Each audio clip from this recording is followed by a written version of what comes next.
Today we're going to look at resist the temptation. I want to go right to James chapter 1, starting in verse 14. Temptation comes from the lure of our own evil desires.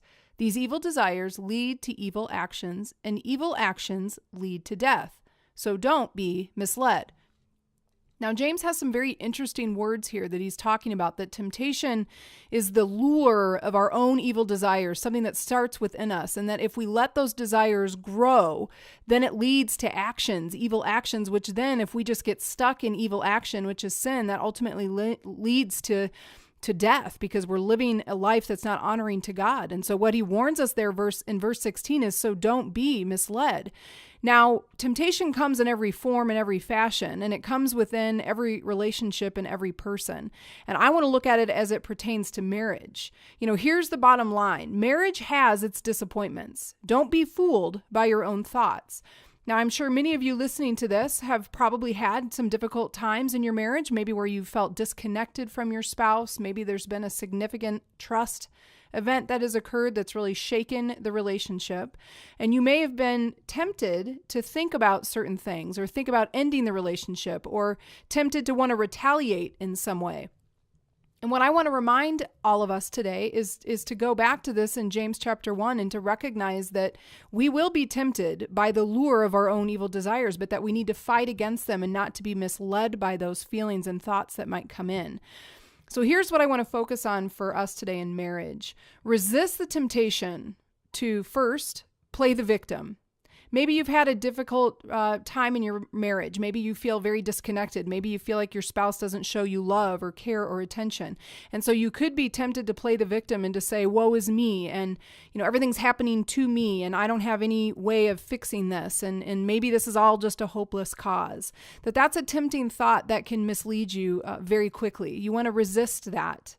The second thing is resist the temptation to be the know-it-all. Don't think that in your marriage and in the struggles that you have, that it's all your spouse's fault and nothing about you, or you always have the right answer. Your perspective is always the correct way of looking at things, and your spouse's perspective doesn't matter.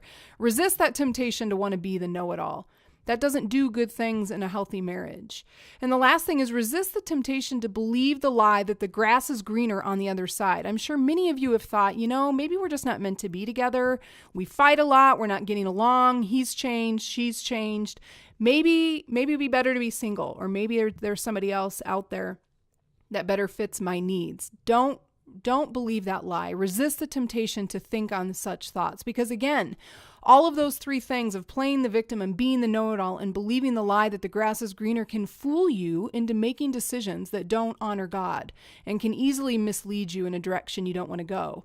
So what should you do instead when those tempting thoughts come along? Replace those evil thoughts, like James characterized them, with the truth.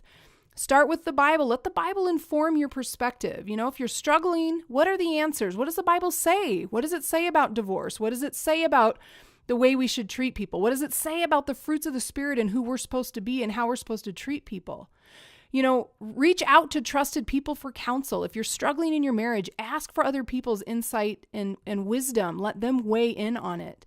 And then lastly, take ownership of your own failings. Remember that it always takes two to tango. You'll never always have the right in everything. You will sometimes be wrong. Be willing to take ownership of where you have failed. And that can help you resist the temptation to want to buy into maybe some of those thoughts that could lead you astray. So take some time to really think about this, answer those questions in the talk about it section, and really pay attention to maybe the thoughts and the things that come in and the things that you need to resist, those temptations, those thoughts that you need to take hold of and not be lured away by, and stand strong for fighting for a healthy marriage.